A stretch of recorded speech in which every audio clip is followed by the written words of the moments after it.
it's Courtney. It's time for a ToolLab Tech Tip. So today we're going to be doing a tech tip on air placement. Due to modern PVD coatings, we don't always have to use a flood coolant. We can use an air blast instead. So an air blast will cool the tool, it will clear chips from the flutes of the tool, and then it will also remove any chips from your workspace as well. So we are going to be using standard lock line, and we're going to nozzle it down to 1/8 of an inch.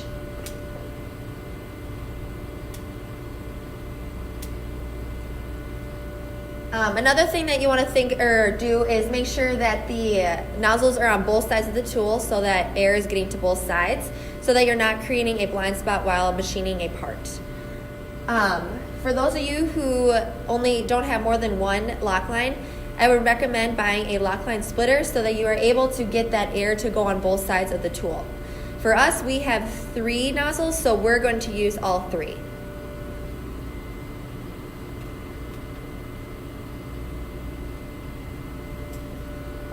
Another thing that you want to think about is making sure that the nozzles are as close to the tool as possible without interfering with the tool changer or the part that you are machining.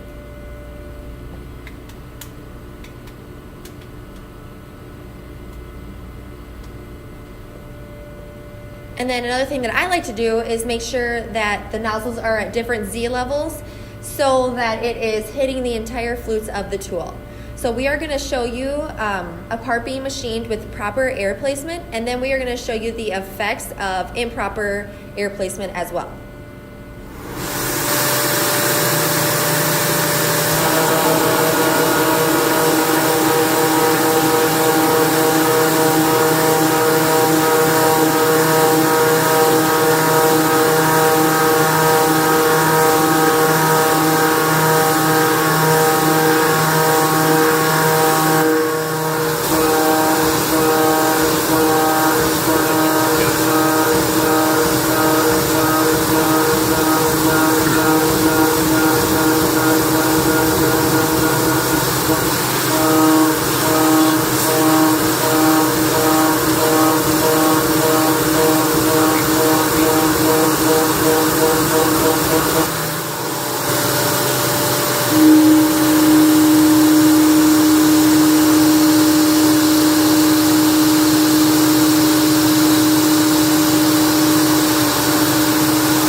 As you can see from the video, air placement is very important.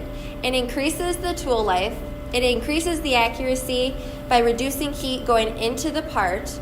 You get a better surface finish by not recutting chips, and it is an easier cleanup, which is especially important when using automation. Thanks for watching this ToolLab Tech Tip, and stay tuned for more videos.